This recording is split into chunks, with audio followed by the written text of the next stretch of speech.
이씨 왕조가 멸망하고 정도령이 등장한다. 2025년 대한민국. 한쪽에서는 모든 게 잘 되고 있다고 말합니다.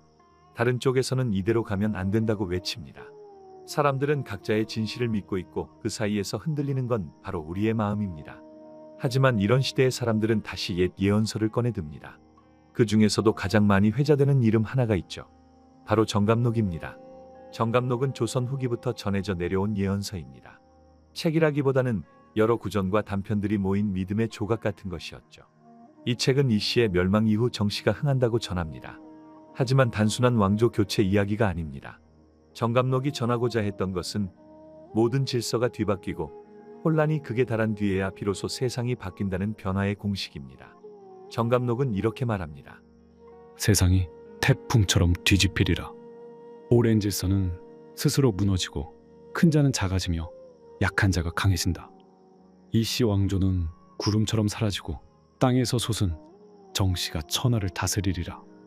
정씨는 입이 무겁고 마음은 깊으며 칼을 들지 않고 나라를 다스리며 백성은 그의 발자국을 따라 산으로 들로 피난하다가 어느 날 새벽 안개 속에서 그를 만나리라. 하늘은 5번 불타고 물은 3번 넘치며 흙은 피를 머금고 나무는 열매를 맺지 않으리라. 그때 10자 중 9은 굶고 나머지 하나는 숨는다.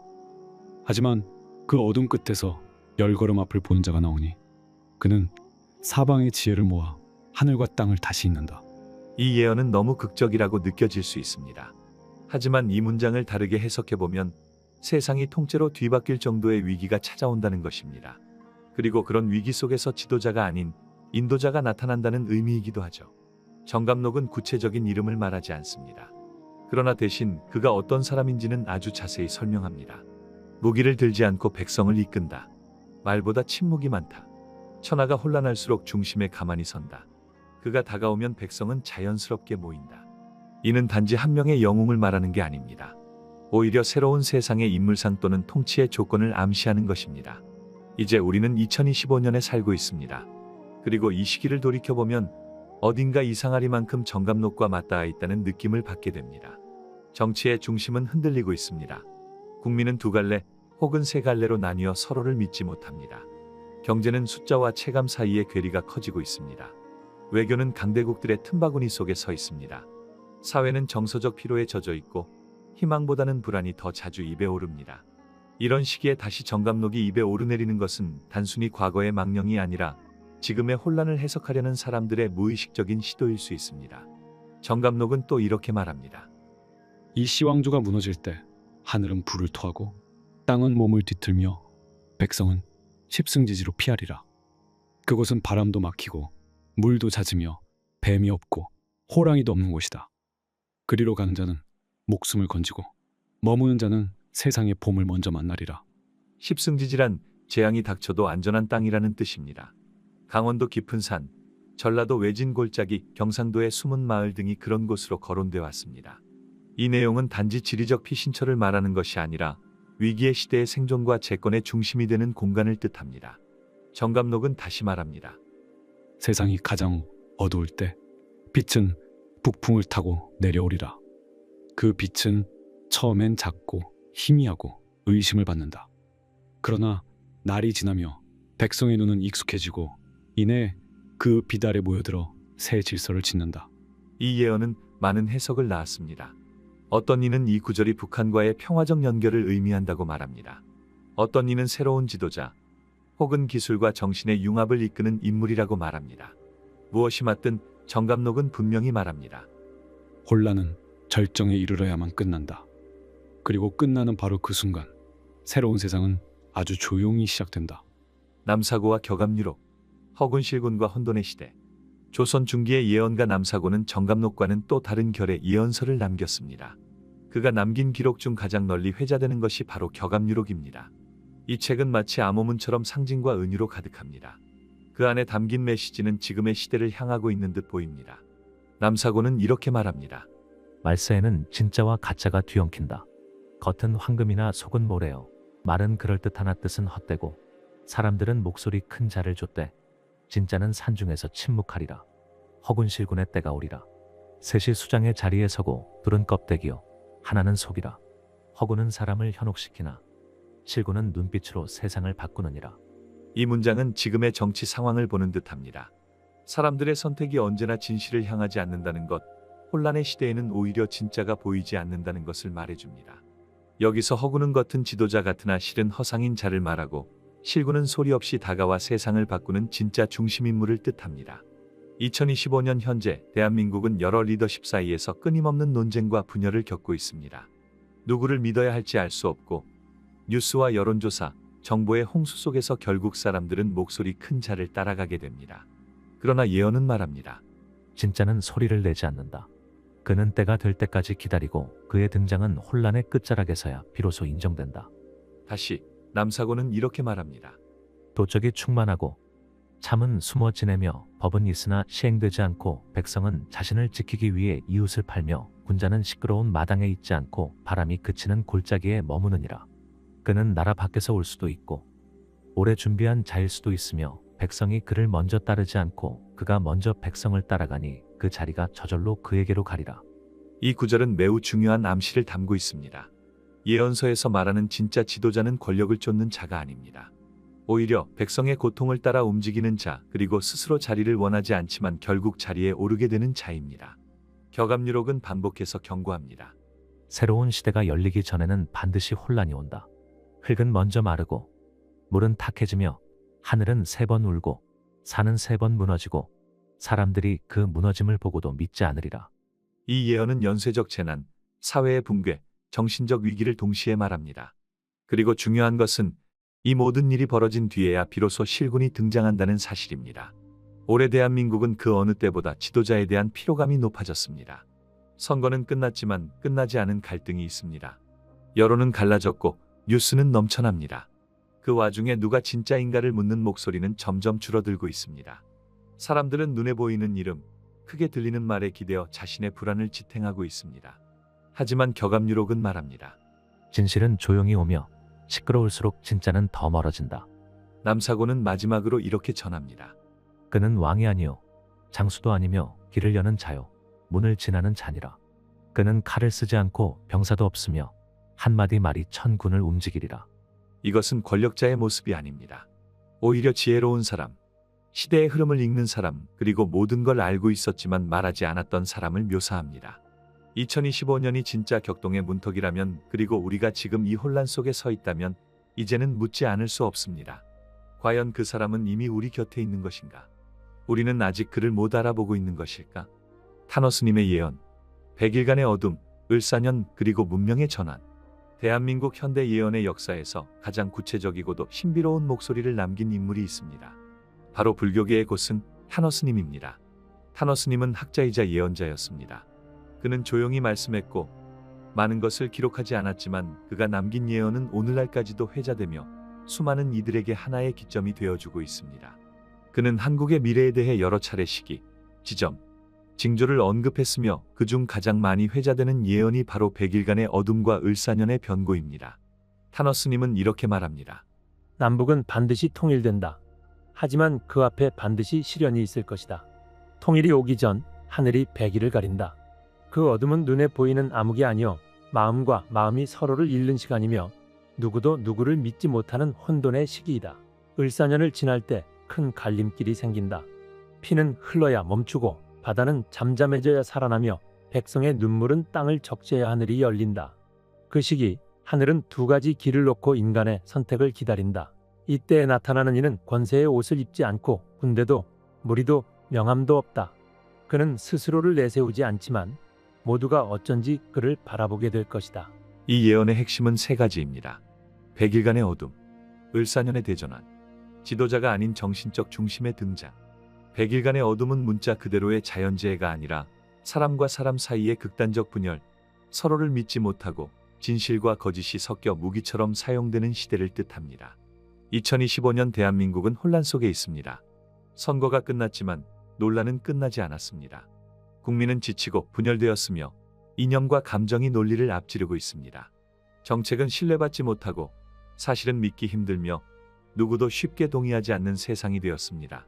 타노스님의 말대로 우리는 지금 눈으로 보이지 않는 어둠 속을 지나고 있는 걸까요?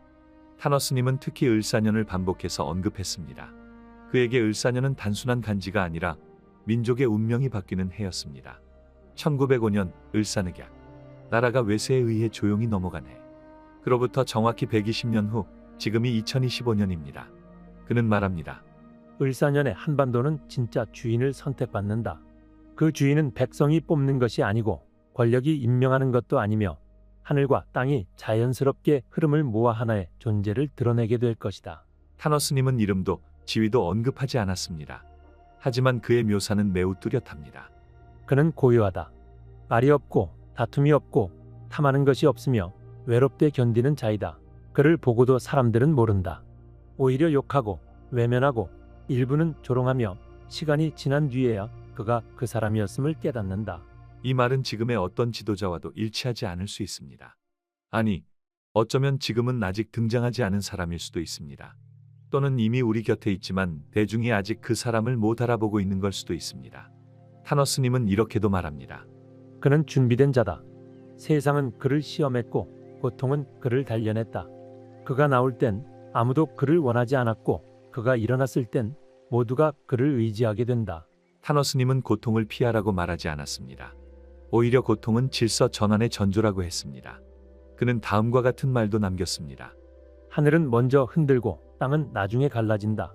그 틈 사이에서 사람은 마음을 잃고 욕망이 중심을 대신하나 그 욕망이 모두 바닥날 때 비로소 한 줄기 빛이 남는다. 지금의 한국 사회는 아무리 웃고 있어도 웃음의 이유가 약합니다. 각자의 불안은 서로 다른 방식으로 표출되고 집단적인 공감보다는 개별 생존이 우선입니다. 이런 상황이 타너스님이 말한 모두가 마음을 잃는 시간과 닮아 있는 것은 아닐까요? 기타 예언서와 민간 신정, 구원자의 조건, 반복되는 징조, 정감록이 나라의 멸망을, 격압유록이 허위 권력의 몰락을, 타너스님이 혼돈과 전환의 문턱을 말해줬다면 이제 우리는 그 너머의 예언들을 봐야 합니다. 문헌으로 공식화되지는 않았지만 조용히 전해 내려온 예언들, 무속과 신점의 세계 그리고 묘소동 같은 사상 속에는 놀라울 정도로 공통된 흐름이 존재합니다. 그것은 고통 이후에 반드시 중심을 잡는 자가 등장한다는 믿음입니다. 그리고 그 인물에 대한 묘사는 기이할 정도로 일관되어 있습니다. 민간 신점과 무속 예언은 이렇게 말합니다. 하늘에 속한 자는 이름을 내지 않고 입에 재앙을 담지 않으며 배움보다 깨달음이 앞선 자이다. 그가 나타날 때 나라는 혼돈 가운데 있지만 그 마음은 이미 질서를 알고 있다. 그는 흙에서 올라온다. 높지 않고 낮은 자리에서 어릴 때부터 겪은 고난이 많고 남을 이기기보단 돕는 것이 익숙하며 사람들 속에 있어도 혼자 있는 듯 조용하다. 처음에 그는 조롱을 받고 뒤에 그는 칭송을 받는다. 말보다 실천이 앞서고 권력보다 책임을 더 무겁게 여긴다. 이러한 묘사는 각 지역의 무속인 예언자들이 공통적으로 말한 내용들입니다. 특정 성씨나 직업, 지역을 지목하지는 않지만 그 인물이 가지는 내면의 조건, 즉 영적 중심, 도덕적 일관성, 고난의 체화를 강조합니다. 놀랍게도 이는 앞서 정감록, 격압유록, 타너스님의 언급과도 겹칩니다. 묘소동의 해석. 묘소동은 토끼와 쥐가 함께 움직인다라는 의미로 주로 혼돈의 시간의 두 가지 흐름이 동시에 존재함을 말합니다. 이 사상은 다음과 같이 설명됩니다. 묘는 동방의 빛이요 선은 북방의 음기라. 밝은 자와 어두운 자, 참과 거짓이 함께 드러나는 해, 그때 사람들은 착각하고 판단은 어그러지며 구원자는 눈에 보이지 않는다. 그러나 묘와 서가 나란히 걷는 해가 지나면 하늘은 한 인물을 향해 모인다. 그 모이는 시점에 세상은 자기도 모르게 움직인다. 여기서 중요한 포인트가 있습니다. 2025년은 간지로 을사년입니다. 을사년은 한국 역사에서 반복적으로 갈등과 붕괴, 외세와 내부 분열의 시기로 등장합니다. 120년 주기설에 따라 다시 을사년이 돌아왔습니다. 묘소동의 충돌과 을사년의 회기가 겹쳐지는 지금 예언서들은 공통적으로 말합니다. 지금은 혼돈과 질서가 동시에 존재하는 시대이며 그 끝자락에 선택이 존재한다. 가림토 사상과 백성 중심의 구세주. 가림토는 전설로만 존재하는 문자입니다. 하지만 이를 토대로 만들어진 신비사상, 즉 하늘에서 내려온 백성 중심의 구원자 이야기는 현재 민족의 연의 뿌리 깊은 신념 중 하나로 남아 있습니다. 그 전승에 따르면 구원자는 다음과 같은 모습으로 등장한다고 합니다. 그는 옷은 검소하고 말은 적고 혼자 있는 것을 두려워하지 않으며 사람을 높이지도 낮추지도 않는다. 그는 오래전부터 준비된 자로 명예를 탐한 적 없고 고난 속에서도 웃는 법을 아는 자이며 심지어 자신이 해야 할 일이 무엇인지도 정확히 알고 있는 사람이다. 이러한 묘사는 정치인이기보다는 책임 있는 사람, 지도자라기보다는 기둥 같은 사람을 연상시킵니다. 그는 세상의 중심이 아니라 세상이 스스로 중심으로 모여들게 하는 자입니다. 2025년 을사년, 다시 혼란의 시기가 도래했습니다. 혼돈 속에서 사람들은 큰 목소리를 찾습니다. 하지만 예언은 말합니다. 진짜는 소리 없이 움직인다. 그리고 중요한 건 그를 먼저 알아보는 사람보다 그가 중심을 잡았을 때 비로소 안심하는 사람들이 훨씬 많다는 것입니다. 예언은 반복해서 경고합니다. 가짜가 먼저 나오고 진짜는 그 다음에 온다. 처음에 높던 자는 무너지고 나중에 낮았던 자는 중심이 된다. 이제 하나씩 정리해 봅니다. 정감록은 오래된 왕조의 끝과 새로운 중심의 등장을 말했습니다. 격압유록은 허상과 진실이 뒤엉킨 시대에서 진짜는 조용히 준비된 자라고 했습니다. 타너스님은 100일간의 어둠과 함께 하늘이 새로운 시대를 위해 고통을 허락한다고 말했습니다. 그리고 민간에서 이어진 수많은 예언과 신점, 전설들 역시 모두 한 가지를 가리킵니다. 고통은 지나가고 중심은 나타난다. 예언서들이 공통적으로 말하는 건 단순합니다. 고통이 닥친다. 사람들은 혼란 속에서 갈등한다. 그러나 그 끝에서 반드시 질서를 회복할 사람이 등장한다.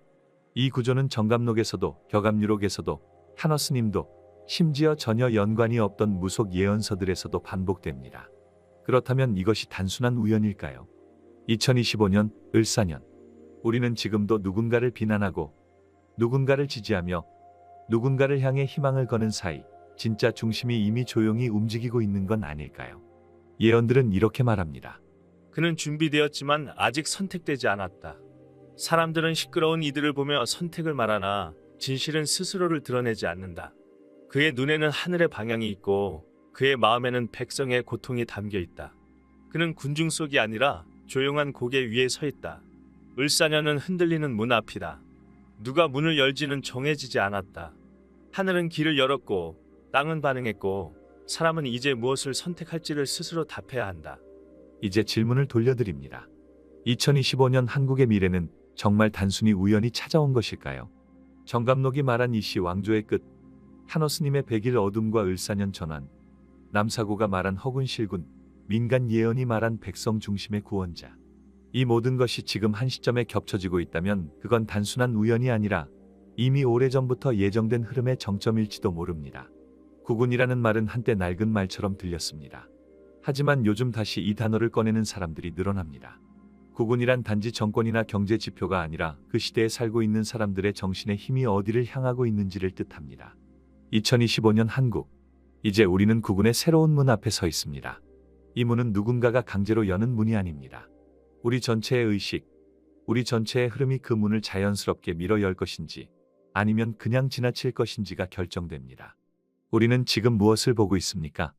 텔레비전 속 정치인의 이름? 뉴스 기사에 등장하는 데이터와 수치? 아니면 그 모든 것 뒤에 숨어 있는 흐름? 다시 묻습니다. 지금 이 시기는 정말 예고된 대로 오는 것일까요? 아니면 우리 스스로가 이 시대를 그렇게 만들고 있는 것일까요? 그리고 마지막으로 우리는 준비되어 있을까요? 예언은 언제나 미래의 선택은 현재의 사람에게 달려있다고 말합니다.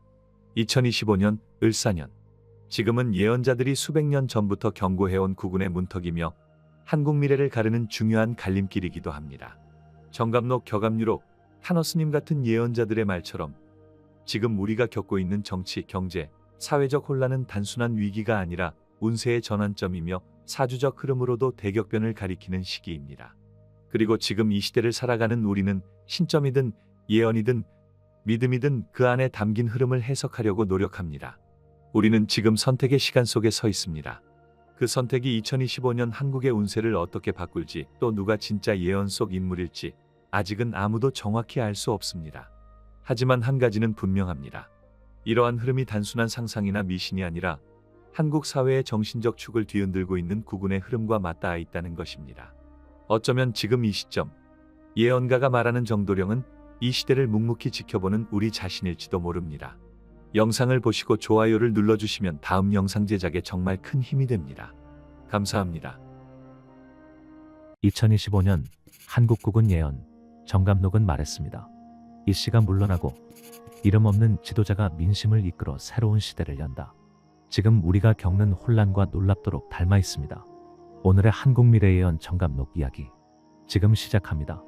정감록이라는 이름은 많은 이들에게 익숙하다. 한때는 민간 신앙의 상징처럼 회자되었고 또 한때는 미신이나 괴담처럼 여겨지기도 했지만 이상하게도 한국 사회가 혼란기일수록 이 책은 다시 사람들 입에 오르내렸다. 정감록은 단 하나의 책이 아니다. 18세기 이후 전해져 온 다양한 구전과 필사본이 있으며 지역에 따라 내용이 조금씩 다르다. 하지만 내용의 핵심은 하나다. 지금의 세상이 무너지고 새로운 질서가 시작된다는 것이다. 그리고 그 질서를 여는 인물이 바로 정도령이다. 정감록은 이씨 왕조가 무너지고 이름 없는 인물, 즉 정도령이 등장해 백성을 이끈다고 예언한다. 그는 무기를 들지 않으며 말보다 침묵이 많고 그가 어디를 향하든 백성들이 자연스럽게 따라 모인다고 묘사된다. 정감록은 이렇게 말한다. 하늘이 5번 불타고 물이 3번 넘치며 흙은 피를 머금고 나무는 열매를 맺지 않으리라. 그때 10사람 중 9은 굶고 나머지 하나는 숨는다. 그러나 그 어둠 끝에서 10걸음 앞을 보는 자가 나오리니 그는 사방의 지혜를 모아 하늘과 땅을 다시 잇는다. 이런 묘사는 단순한 예언이라기보다는 시대를 꿰뚫는 통찰처럼 느껴진다. 그 인물은 누군가의 조력 없이 홀로 일어나고 화려한 권력 대신 백성의 무게를 어깨에 얻는다. 말없이 준비해온 사람, 조용히 이끌지만 중심은 흔들림이 없다. 그는 시대의 결을 바꾸는 사람이다. 그렇다면 왜 지금 2025년에 사람들이 정감록을 다시 꺼내드는 걸까? 현재의 대한민국은 분열된 민심, 복잡한 국제관계, 예측할 수 없는 경제의 흐름 속에서 흔들리고 있다. 국민은 본능적으로 기준점과 방향을 찾는다. 정감록은 그런 시기마다 등장해 사람들이 스스로 잃어버린 나침반을 다시 꺼내들도록 유도한다. 조선 후기의 또 다른 예언서인 격압류록 그리고 남사구의 비결 등에서도 2025년 전후는 매우 특별한 시기로 묘사된다. 격압류록에서는 이 시기를 두고 이렇게 적고 있다. 하늘이 갈라지고 땅이 흔들리는 때 바람은 역으로 불고 물은 거슬러 흐르며 어리석은 자가 자리에 오르고 지혜로운 자가 골짜기로 내려가지만 그 끝자락에서 다시 하늘이 정돈될 것이다. 이런 구절들은 단순한 운세나 괴담으로 보기에는 너무도 시대를 닮아 있다. 우리는 지금 누군가가 준비해놓은 흐름 속에 있는 것만 같다. 정감록에서 말하는 이씨 왕조는 특정 인물이나 정권을 가리키기보다 지금까지 이어져온 어떤 체계와 방식, 권력의 흐름을 상징한다고 볼 수 있다. 그리고 정도령은 새로운 리더십의 상징이다. 말수가 적고 화려하지 않으며 무력도 사용하지 않는다. 하지만 그가 등장하면 백성은 스스로 모여든다. 그 사람의 중심에는 화려한 수사가 아닌 무너진 질서에 대한 재정비의 결단이 있다. 요즘 사람들은 이런 이야기를 한다. 지금의 대통령이 혹시 바로 그 시대가 말한 인물일 수도 있지 않냐는 것이다. 물론 누군지 특정할 수는 없다. 그리고 정감록도 특정 인물을 직접 말하지 않는다. 하지만 중요한 것은 그 인물 자체가 아니라 그가 상징하는 전환이다. 그가 누구든 이 시대의 정도령은 기존 질서를 넘어 새로운 시대를 여는 사람일 것이다. 우리가 주목해야 할 것은 누가 맞고 누가 틀린지가 아니라 이런 흐름 속에서 우리 자신이 어디에 서 있는지다. 정감록은 그 시대의 지도자를 예언하는 책이 아니라 그 지도자가 등장하기 전 어떤 징후들이 나타나는지를 알려주는 나침반이다. 이제 다음 회차에서는 이씨 멸망과 정도령 출현이라는 정감록의 핵심 예언을 더욱 깊이 있게 해석하고 그 문장들이 실제로 어떻게 시대와 맞물려 있는지를 살펴보겠습니다. 정감록의 예언 가운데 가장 널리 알려진 구절이 있다. 바로 이 구절이다. 이씨의 시대가 지나면 동방에서 정씨가 일어나 천하를 바로잡으리라. 이 한 문장은 단순히 성씨에 관한 이야기가 아니다. 수백 년을 이어온 낡은 질서, 이미 사람들의 신뢰를 잃은 체계가 무너지고 이름 없는 인물이 나타나 그 혼란을 수습한다는 큰 흐름을 상징한다. 정감록은 이런 흐름을 구체적으로 이렇게 표현한다. 큰 자는 작아지고 작은 자는 커지며 지혜는 낮은 곳에서 솟고 권력은 무너진다. 이씨의 기틀은 하늘이 도리어 무너뜨리고 정신은 땅 아래에서 돋아난다. 백성은 그를 보지도 않고 따르며 그는 말을 하지 않아도 민심을 얻는다. 이 내용은 예언이라기보다는 시대를 꿰뚫는 시적 진술처럼 다가온다. 역사적으로도 이 구절은 왕조의 교체나 정권의 전환을 상징하는 문장으로 해석되어 왔다. 그런데 흥미로운 점은 정씨라는 인물에 대해 정감록은 거의 아무런 수식어를 붙이지 않는다는 것이다. 그는 왕족도 장군도 학자도 아니며 신분도 명확히 드러나 있지 않다. 다만 이렇게만 말한다. 그는 10걸음 앞을 보는 자요 검을 들지 않으며 그가 다가오면 산도 길을 내어주고 백성은 스스로 고개를 숙인다. 그는 누구인가? 이제 사람들은 묻기 시작한다. 혹시 지금 우리 시대에도 이런 인물이 등장하고 있는 것은 아닐까? 혹은 이미 등장했는데 우리가 아직 몰라보는 것은 아닐까? 최근 몇 년간 한국 사회는 지도자에 대한 기대와 실망을 번갈아가며 경험했다. 누군가는 힘있게 밀어붙이는 지도자를 원했고 누군가는 말보다 경청하는 지도자를 원했다. 이런 가운데 정감록에서 말하는 인물은 무척 묘하다. 말이 적고 힘을 내세우지 않으며 백성은 그에게 복종이 아닌 신뢰로 모인다. 예언은 이렇게 말한다. 칼을 든 자는 흩어지고 소리 지른 자는 침묵하며 권세를 탐한 자는 어둠으로 사라지고 조용히 빛을 지닌 자만이 다시 사람들 앞에 서게 된다. 이 구절은 시대를 두고 해석될 수 있다. 누군가 지금 떠오르고 있는 사람에게 이 정도령의 이미지를 투영하기도 하고 또 어떤 사람은 아직 등장하지 않은 인물이라고 생각하기도 한다. 중요한 것은 예언이 우리에게 전하는 방향이다. 그것은 특정한 인물 이름을 말해주는 것이 아니라 우리가 어떤 지도자를 원하는지를 스스로 되묻게 만든다는 점이다. 2025년 현재 대한민국은 매우 중요한 선택의 길목에 있다. 앞으로 몇 년간 정치 구조의 변화, 제도의 개편, 그리고 국민의 가치관 변화까지 함께 겹치게 될 가능성이 높다. 정감록은 이 시기를 이렇게 묘사한다. 하늘은 5번 불타고 물은 3번 넘치며 흙은 피를 머금고 나무는 열매를 맺지 않으리라. 그때 10사람 중 9은 굶고 나머지 하나는 숨는다. 경제의 위기, 기후의 변화, 국제 갈등, 민심의 분열. 지금 우리가 맞이하고 있는 현실을 이보다 더 정확히 말할 수 있을까? 이 문장들이 단지 상징이 아니길 바라는 마음과 함께 우리는 다음 구절을 만나게 된다. 그러나 그 어둠 끝에서 10걸음 앞을 보는 자가 나오리니 그는 사방의 지혜를 모아 하늘과 땅을 다시 잇는다. 이 구절이 바로 정감록 전체에서 가장 많은 이들이 인용하는 문장이다. 정도령이라는 인물의 핵심을 보여주는 부분이기도 하다. 그는 단순한 구세주나 군주가 아니다. 시대를 꿰뚫어보고 흩어진 것을 잇고 혼란 속에서도 중심을 지키는 사람이다. 이런 인물이 등장하면 백성은 그를 지도자로 생각하기보다 그 사람 곁에 서는 것만으로도 안도감을 느끼게 된다고 예언은 말한다. 그는 군림하지 않고 설득하지 않고 지시하지 않고 단지 중심에 선다. 예언은 이렇게 덧붙인다. 천하가 혼란할수록 그는 더 조용하고 말들이 날뛸수록 그는 침묵하며 빛이 꺼질 때 그는 등불을 꺼내지 않고 자연스럽게 사람들은 그의 그림자 아래 모인다. 지금 우리는 다시 질문을 던질 때다. 이러한 예언이 말하는 정도령은 단지 허황된 전설일까? 아니면 우리가 미처 알아보지 못한 인물일까? 혹은 지금 우리가 마주한 지도자가 그 조건을 은근히 갖추고 있는 것은 아닐까? 요즘 뉴스와 전국의 흐름을 보고 있노라면 누군가는 이미 자신의 입지를 조용히 준비하고 있는 듯하고 또 누군가는 물러남으로써 힘을 얻고 있는 듯하다. 중요한 건 이것이다. 정감록은 지도자를 정해주지 않는다. 단지 어떤 지도자가 시대에 필요하고 그런 사람이 올 때 어떤 징후들이 나타나는지를 알려준다. 그리고 그 징후들이 지금 우리 앞에 서서히 드러나고 있다는 것이 많은 이들이 이 예언서를 다시 꺼내드는 이유이기도 하다.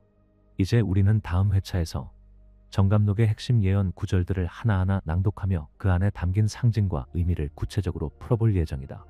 이제부터는 정감록 속 실제 예언 구절들을 직접 낭독하고 그 안에 담긴 상징과 메시지를 하나하나 해석해보는 시간을 갖겠습니다. 이 본문들은 수백 년 전부터 전해 내려왔으며 그 당시 사람들의 언어와 시선을 통해 오늘날까지 영향을 끼치고 있습니다. 다만 지금은 단순히 과거의 기록으로만 들을 것이 아니라 현재 2025년 대한민국의 상황과 맞물려 생각해 보시길 권합니다. 먼저 이 예언부터 들어보시죠. 세상이 태풍처럼 뒤집히리라. 오랜 질서는 스스로 무너지고 큰 자는 작아지며 약한 자가 강해진다. 이 씨는 구름처럼 사라지고 땅에서 솟은 정씨가 천하를 다스리리라. 이 문장은 시대의 대전환을 상징합니다. 권력의 교체, 사고방식의 전환, 사회 구조의 재편까지 포함된 거대한 흐름을 이야기합니다. 이 씨는 상징적으로 오래된 지배 체제, 기존의 질서를 의미하며 정씨는 새롭고 예기치 않은 위치에서 등장하는 새로운 리더십을 의미합니다. 이어지는 구절입니다. 정씨는 입이 무겁고 마음은 깊으며 칼을 들지 않고 나라를 다스리며 백성은 그의 발자국을 따라 산으로 들로 피난하다가 어느 날 새벽 안개 속에서 그를 만난다. 이 장면은 정도령이 드러나는 시기를 말합니다. 국가적 혼란 속에서 사람들이 도망치듯 떠나고 정작 가장 힘들 때 말없는 지도자가 조용히 등장합니다. 그는 연단된 지도자라기보다 고통의 시간 속에서 기다려온 인물입니다. 이어서 들려드릴 구절은 이렇게 시작됩니다. 하늘은 5번 불타고 물은 3번 넘치며 흙은 피를 머금고 나무는 열매를 맺지 않으리라. 자연의 질서가 무너지고 기후, 재해, 질병, 전쟁 등 인간이 어찌할 수 없는 고통이 쏟아진다는 내용입니다. 그리고 그 혼란 속에서 이런 문장이 이어집니다. 그때 10자 중 9은 굶고 나머지 하나는 숨는다. 하지만 그 어둠 끝에서 10걸음 앞을 보는 자가 나오니 그는 사방의 지혜를 모아 하늘과 땅을 다시 잇는다. 이 문장이야말로 정감록에서 가장 중요한 예언 가운데 하나입니다. 10걸음 앞을 본다는 말은 지금의 눈이 아닌 미래의 눈으로 본다는 의미입니다.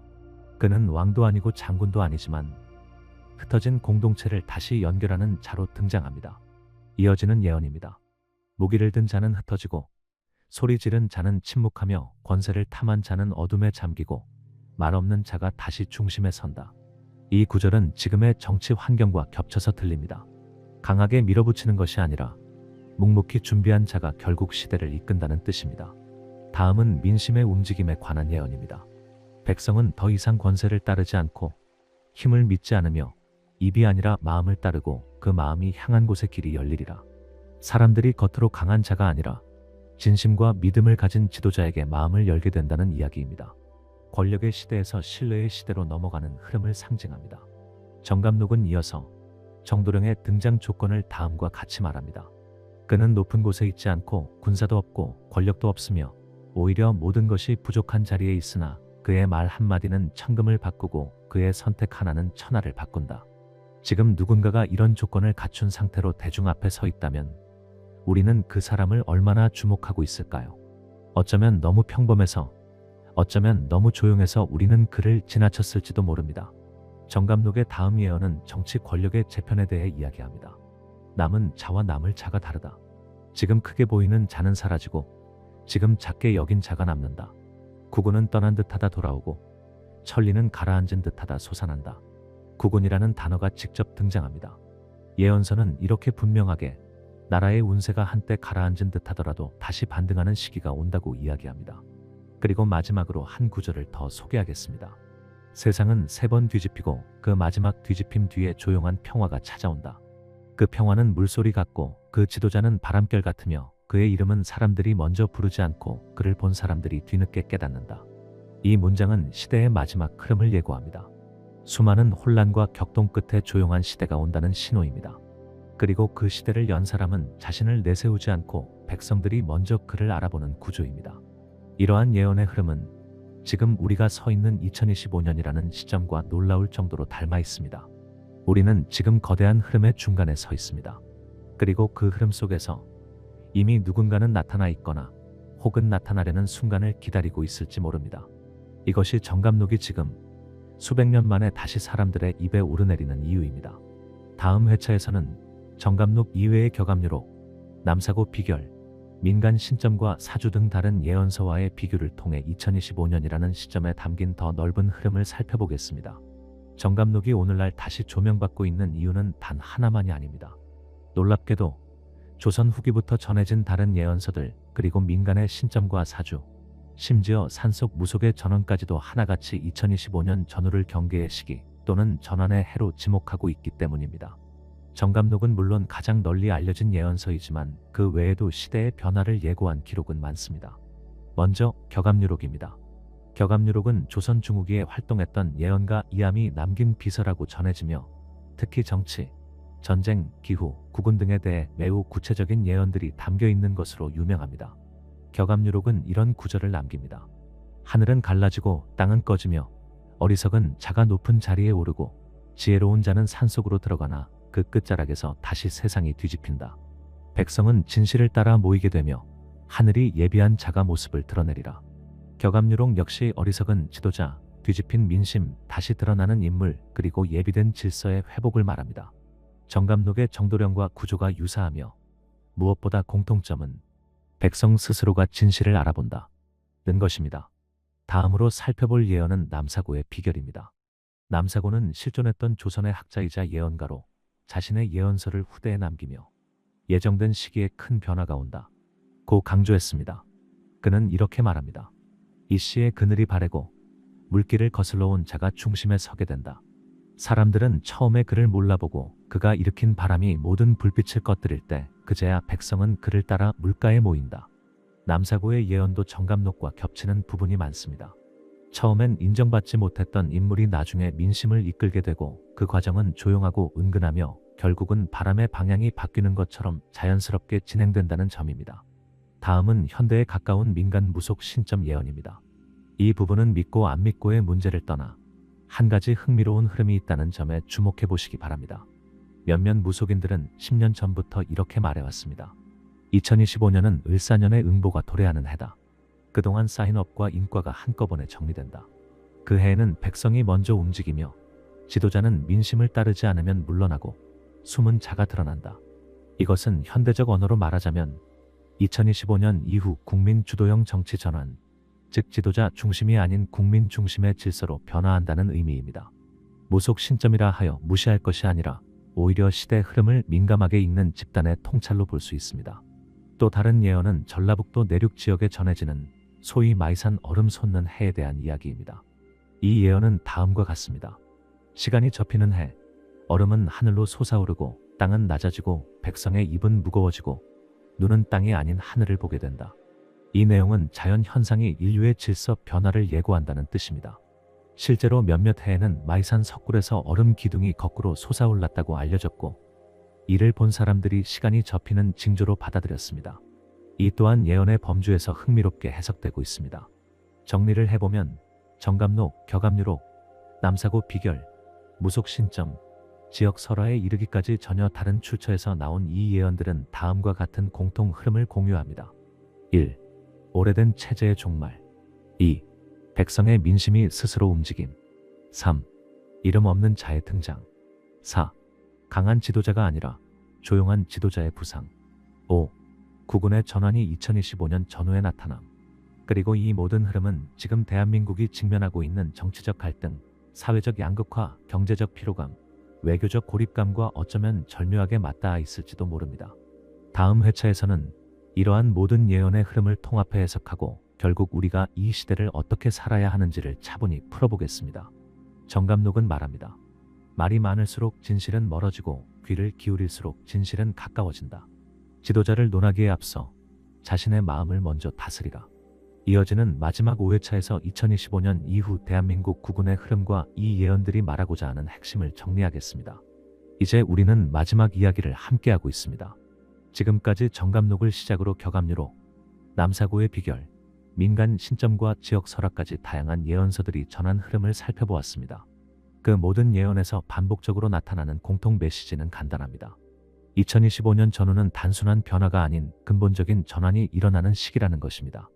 그 전환은 정권 교체나 정책 변화 같은 차원이 아니라 백성의 의식과 질서 자체가 뒤바뀌는 흐름이라는 점에서 특별합니다. 정감록은 말합니다. 새로운 시대는 말로 오지 않는다. 누군가가 크게 외친다고 오는 것이 아니다. 백성의 마음이 바뀔 때 그때 하늘도 땅도 함께 바뀐다. 이 구절은 결국 지도자보다 민심이 먼저다라는 철학을 담고 있습니다. 국군이라는 것도 하늘에서 떨어지는 것이 아니라 백성의 마음이 깨어나 있을 때만 열린다는 뜻이기도 합니다. 지금 대한민국은 2025년이라는 해를 지나고 있습니다. 여러 분야에서 혼란이 반복되고 있으며 앞으로 1에서 2년 안에 국가의 진로를 가를 중요한 분기점들이 기다리고 있습니다. 선거, 경제 개편, 외교 전략 변화까지 무엇 하나도 가볍게 볼 수 없는 흐름들입니다. 이때 많은 이들이 정감록을 다시 꺼내 든다는 것은 단지 예언을 믿어서가 아니라 지금 시대가 그만큼 불확실하고 불안하다는 방증일지도 모릅니다. 그리고 동시에 그 불안을 이겨내기 위해 우리가 본능적으로 방향을 찾고 있다는 증거이기도 합니다. 이쯤에서 다시 묻습니다. 도대체 정도령은 누구일까요? 지금 어디에 있을까요? 정감록은 분명히 말합니다. 그는 군림하지 않고 스스로 나서지 않으며 백성이 먼저 알아보고 자연처럼 따라 모이게 된다. 이것은 현실 정치에서 누군가를 직접 지목하라는 말이 아닙니다. 오히려 반대입니다. 우리는 이 예언을 통해 지금 우리가 어떤 인물을 찾고 있는지를 스스로 돌아보게 됩니다. 과연 우리는 말 많은 사람을 원하는가? 아니면 조용히 중심을 잡는 사람을 원하는가? 과연 우리는 강한 말과 겉모습에 끌리는가? 아니면 진심을 느낄 수 있는 사람을 따르는가? 정감록은 말합니다. 칼이 아니라 마음으로 다스리는 자, 성을 쌓지 않고 신뢰로 세우는 자, 그가 백년 혼란의 문을 닫고 새로운 하늘의 문을 열리라. 지금 대한민국이 필요한 지도자는 어쩌면 거창한 계획보다 한 사람 한 사람의 마음을 잇는 사람일지도 모릅니다. 예언은 미래를 단정하지 않습니다. 미래는 늘 가능성이고 그 가능성은 결국 국민의 선택과 마음에서 비롯됩니다. 이 콘텐츠를 끝까지 들어주신 여러분도 아마 이런 마음이 있었을 겁니다.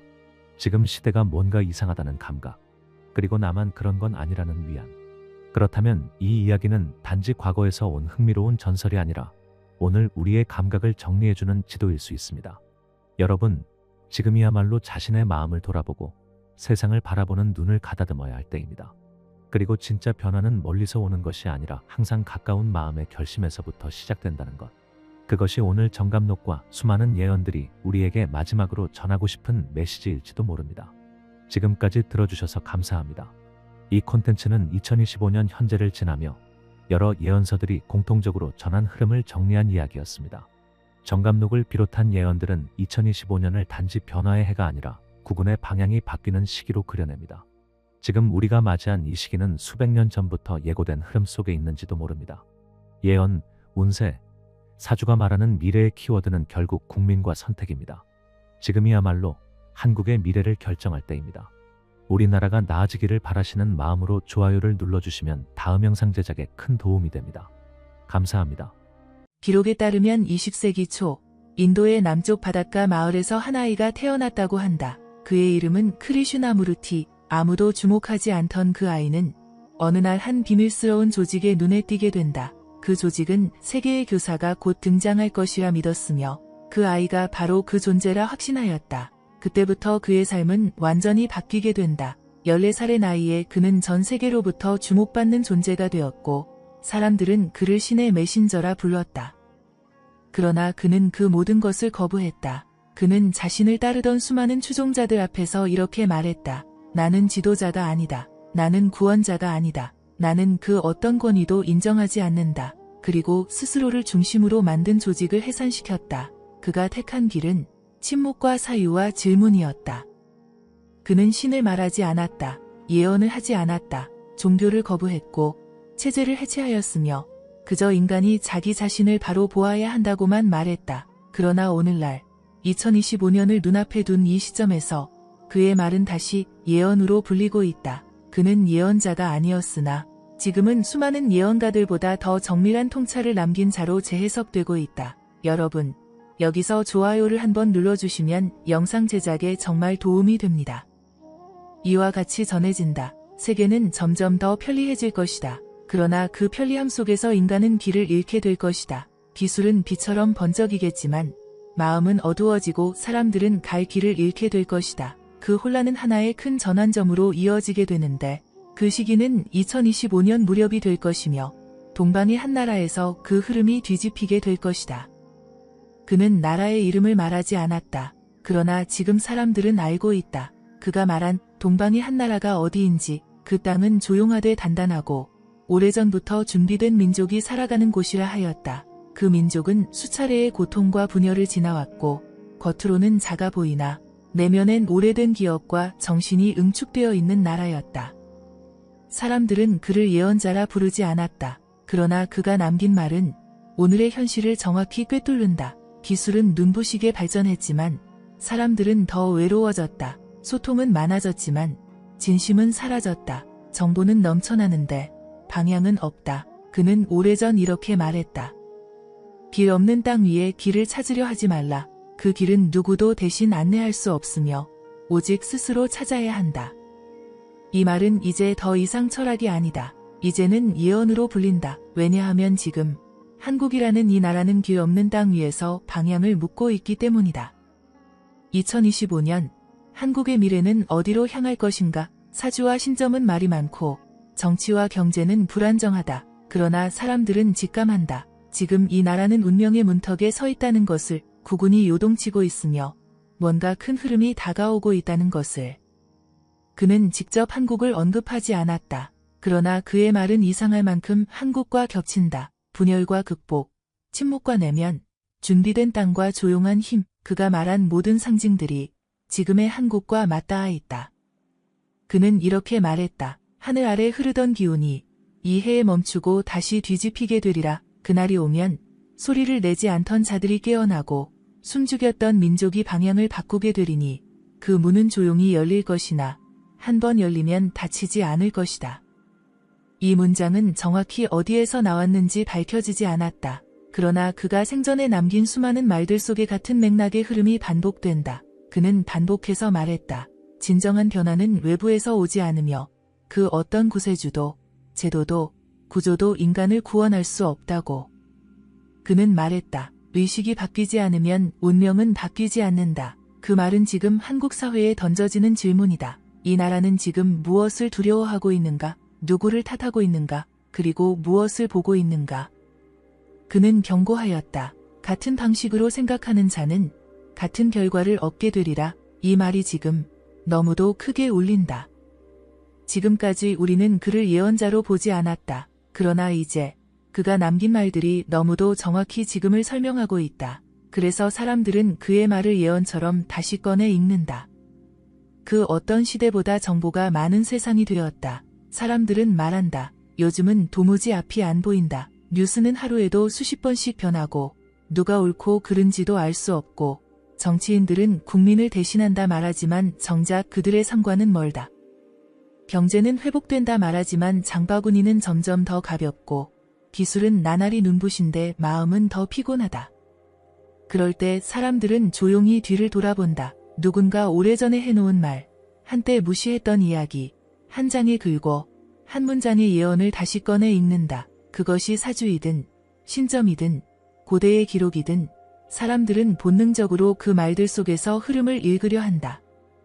예언은 미래를 맞히는 기술이 아니다. 예언은 지금의 방향을 묻는 감각이다. 지금 내가 선 이 자리, 이 나라가 흐르는 이 방향이 올바른 것인지 아닌지를 알려주는 흐름의 소리다. 그렇기에 지금 예언은 다시 돌아오고 있다. 유튜브에는 매일 예언이 올라오고 점집은 다시 북적이고 사람들은 그 말들이 믿음이 아닌 감각이라는 사실을 깨닫는다. 믿고 안 믿고의 문제가 아니다. 지금은 예언을 느끼는 시대다. 지금의 한국은 그러한 시대에 놓여 있다. 사람들은 알지 못해도 모두가 느끼고 있다. 무언가가 시작되고 있고 무언가가 끝나가고 있다는 것을 눈앞에 보이는 사건들보다 보이지 않는 흐름이 더 크다는 것을. 그 흐름은 정치를 가르지 않는다. 그 흐름은 세대도, 지역도, 이념도 가리지 않는다. 오히려 그것은 조용히 퍼지고 있으며 마치 오래된 기억처럼 사람들의 마음 한구석을 흔들고 있다. 그 흐름은 말없이 묻는다. 지금이 그때 아닌가? 이제 준비해야 하지 않겠는가? 이 나라는 지금 어디로 가고 있는가?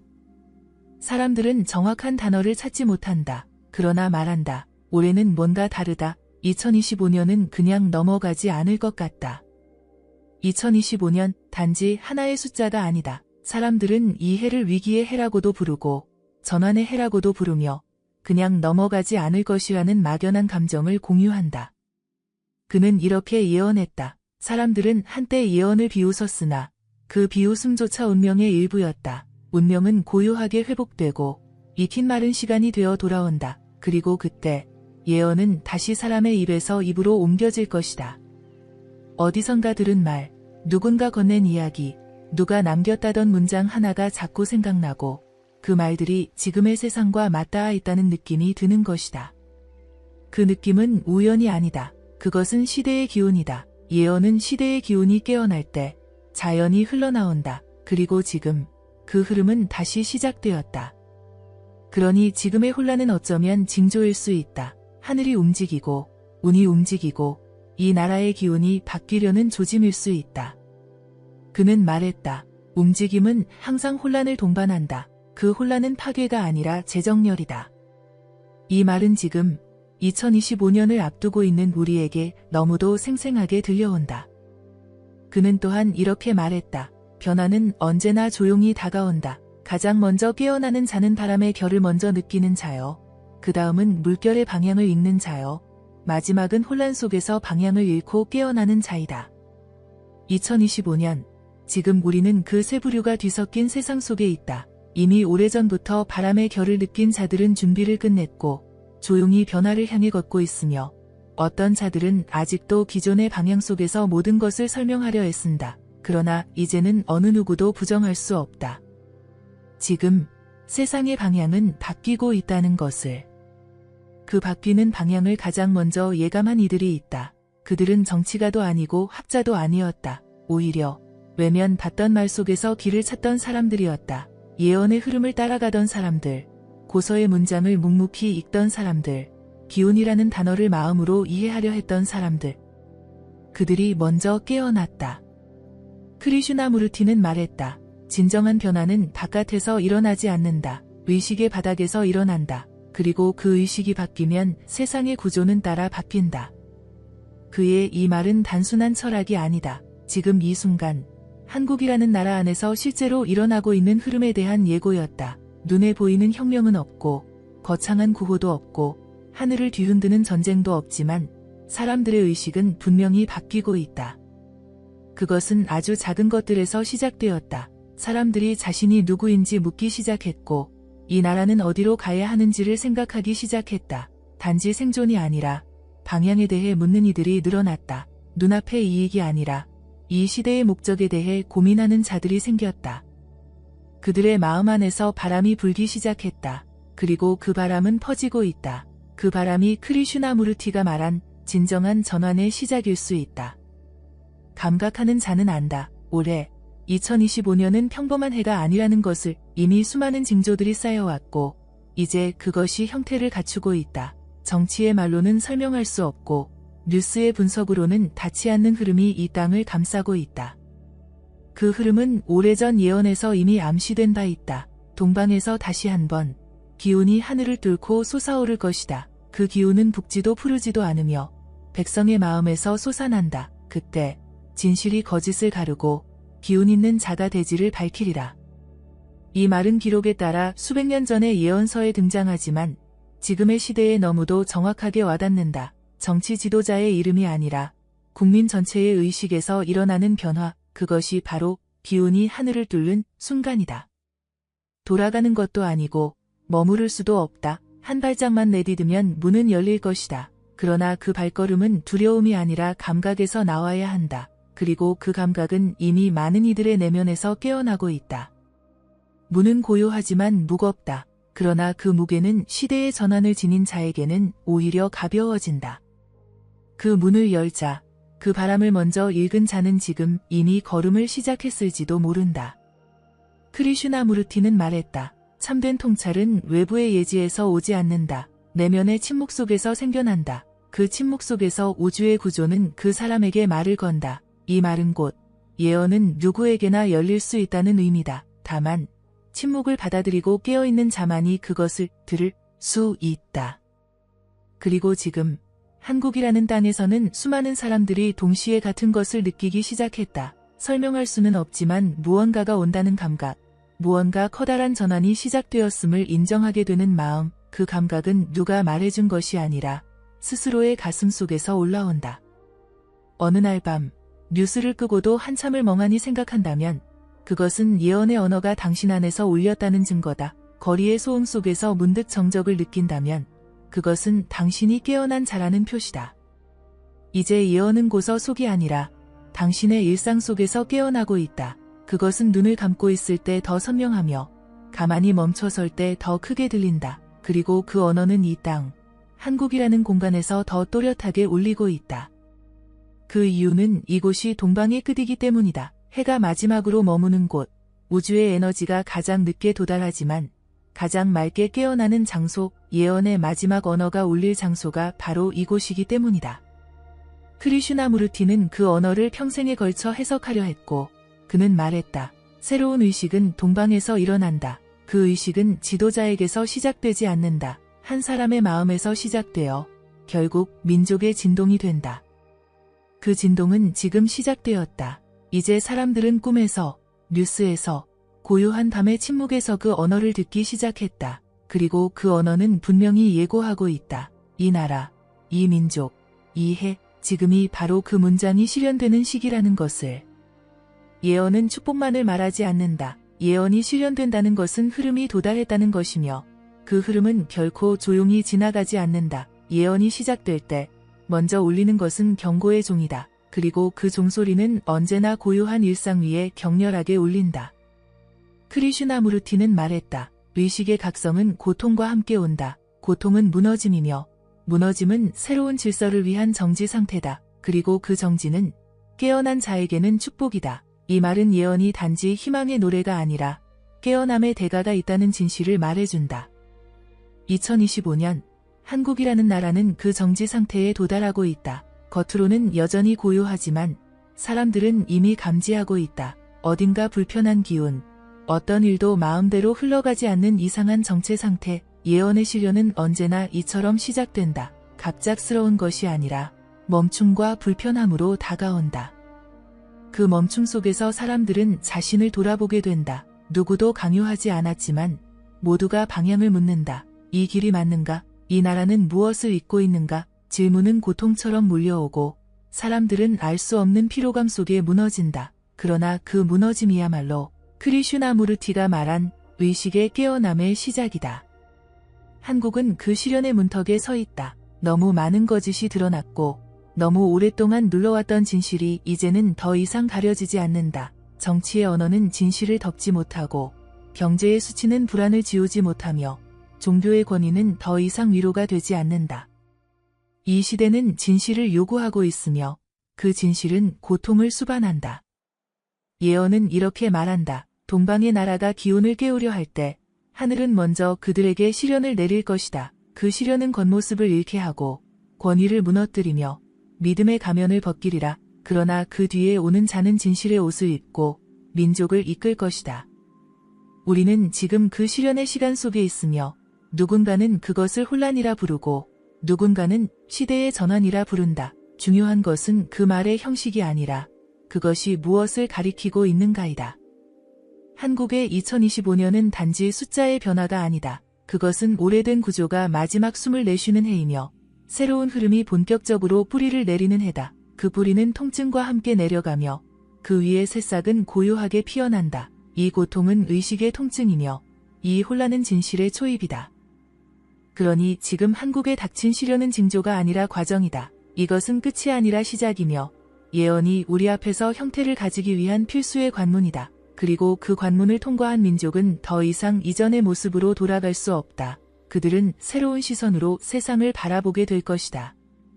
이제 곧 이 시련은 누구를 남기고 누구를 데려갈 것인가를 가릴 것이다. 그러나 그것은 외부의 판단이 아니라 스스로의 의식이 정하는 길이다. 깨어있는 자는 남을 것이며 잠든 자는 무너질 것이다. 그리고 그것이 예언의 정의이며 이 시대의 법이다.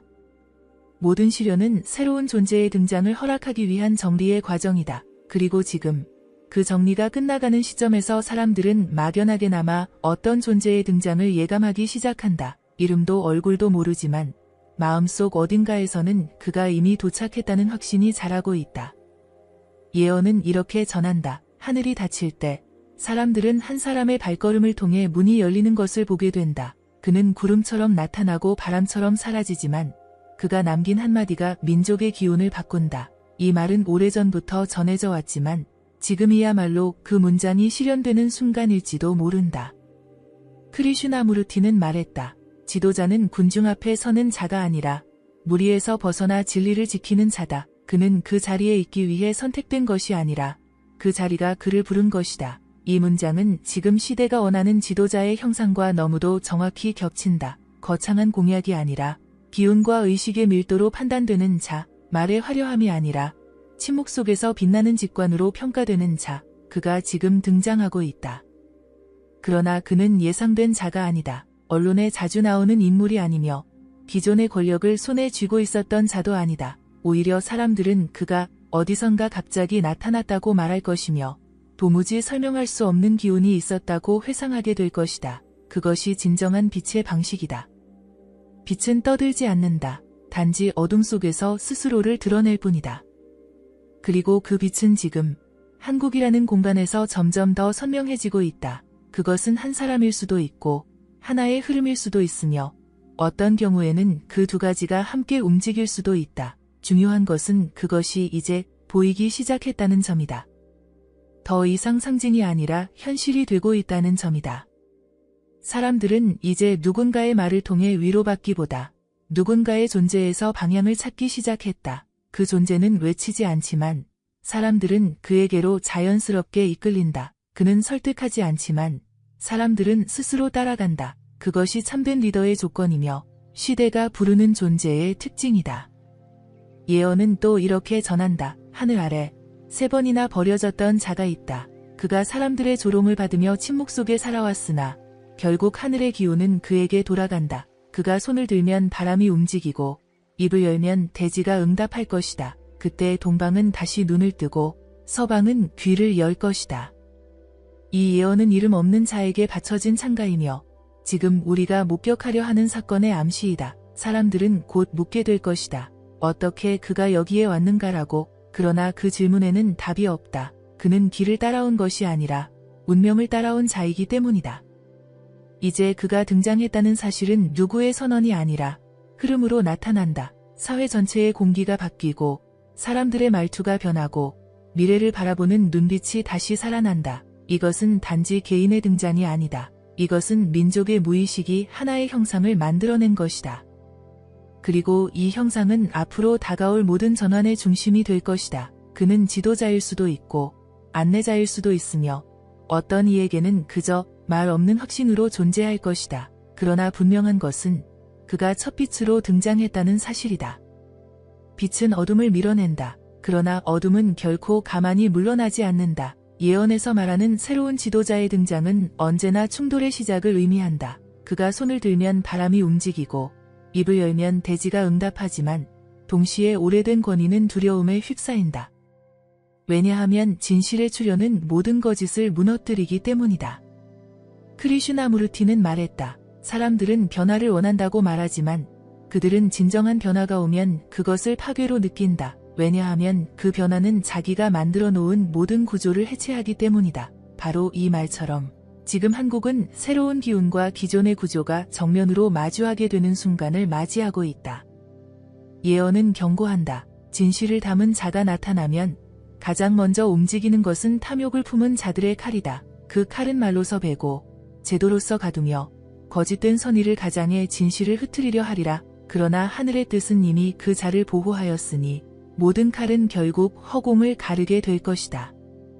이 말은 단순한 상징이 아니다. 지금 한국 사회 안에서 일어나고 있는 변화는 표면의 정치나 경제만으로는 설명되지 않는다. 말로는 개혁을 외치지만 속으로는 기득권을 움켜쥐려는 자들이 그 흐름에 저항하기 시작했다. 진실은 고요하게 등장했지만 두려움은 언제나 요란하게 반응한다. 이제 충돌은 피할 수 없다. 그리고 그 충돌은 물리적인 싸움이 아니라 인식의 전쟁으로 시작된다. 사람들은 자신이 오래도록 믿어온 것들이 무너질 때 혼란에 빠진다. 누가 진짜인가? 무엇이 진실인가? 이 시대의 전쟁은 외부의 적과의 싸움이 아니라 내부의 무지와의 싸움이다. 지도자는 이 전쟁에서 말로 싸우지 않는다. 그는 존재 자체로 대립을 드러내고 침묵 속에서 진동을 일으킨다. 사람들은 처음에는 그를 의심하고 다음에는 시험하고 결국은 깨닫는다. 그는 이 시대에 필요한 자였구나 라는 진실을. 이때 가장 크게 요동치는 것은 바로 언론이다. 진실의 기운이 등장하면 거짓된 소문과 왜곡된 기사들이 퍼진다. 그는 비난받고 조롱당하며 심지어 위험한 인물로 낙인 찍히지만 아이러니컬하게도 그 모든 저항은 오히려 그를 더욱 드러나게 만든다. 왜냐하면 진실은 공격당할수록 빛나기 때문이다. 이 충돌은 오래가지 않는다. 왜냐하면 깨어난 자들의 수는 점점 늘어나고 있기 때문이다. 이들은 더 이상 기득권의 말을 믿지 않으며 오래된 권위에 설득당하지 않는다. 그들은 기운으로 판단하고 감각으로 따라간다. 이것이 크리슈나무르티가 말한 자유로운 의식의 힘이다.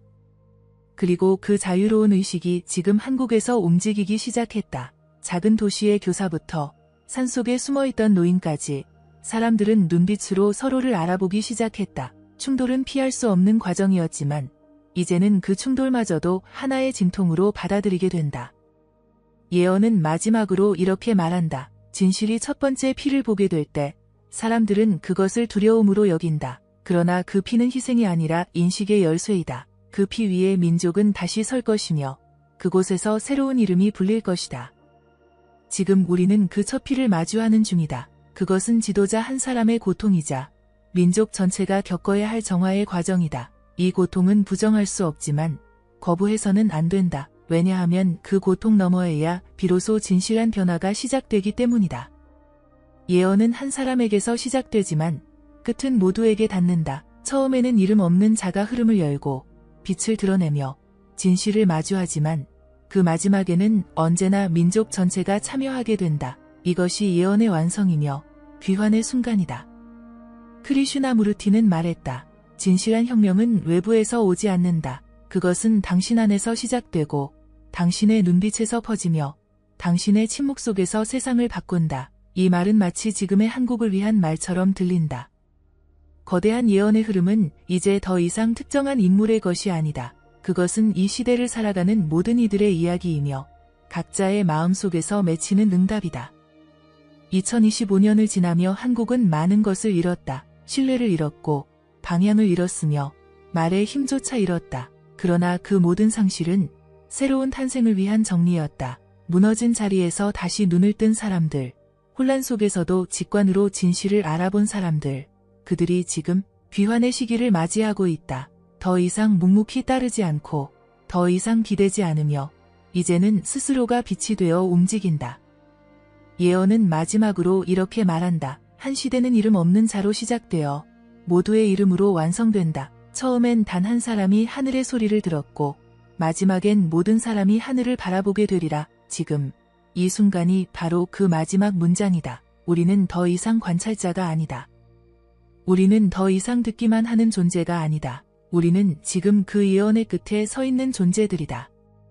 크리슈나무르티는 말한다. 당신이 보는 것이 바로 세상이다. 세상이 혼란스러운 이유는 당신의 내면이 혼란스럽기 때문이다. 세상을 바꾸려 하지 말라. 대신 당신 자신을 보라. 거기서부터 혁명은 시작된다. 이 말은 단순한 철학이 아니라 지금 한국이 걸어가는 길에 놓인 가장 실제적인 해답이다. 이제 예언은 끝났다. 그러나 동시에 시작되었다. 누군가는 이 이야기를 하나의 영상으로 보겠지만 누군가는 이 말을 통해 인생의 방향을 다시 잡게 될 것이다. 그리고 어떤 이는 이 흐름 속에서 자신의 이름을 새기게 될 것이다. 이것이 예언의 귀환이며 모든 것을 자신의 이야기로 받아들이는 자만이 그 흐름에 참여할 수 있다. 2025년은 한국이라는 나라가 깨어난 해로 기억될 것이다. 단지 정치적 변화 때문이 아니다. 단지 지도자의 등장 때문도 아니다. 그것은 사람들의 눈빛이 바뀌었고 마음이 흔들렸으며 더 이상 외부의 거짓에 속지 않게 되었기 때문이다. 이 민족은 다시 시작할 준비를 마쳤다. 하늘의 운은 이제 닫히지 않으며 예언은 더 이상 예언이 아닌 현실이 된다. 그러니 당신에게 묻는다. 지금 당신은 무엇을 보고 있는가? 당신은 어떤 말을 기억하고 있는가? 그리고 무엇보다 당신은 어떤 사람이 되고 있는가? 그 대답이 바로 이 예언의 마지막 문장이다. 이상으로 오늘 2025년 한국의 미래를 예언한 예언자 크리슈나무르트의 구군 예언을 마칩니다. 올해 한국이 어떻게 될지, 우리가 믿을 만한 지도자가 있는지 댓글로 의견을 남겨주세요. 시청해주셔서 감사합니다.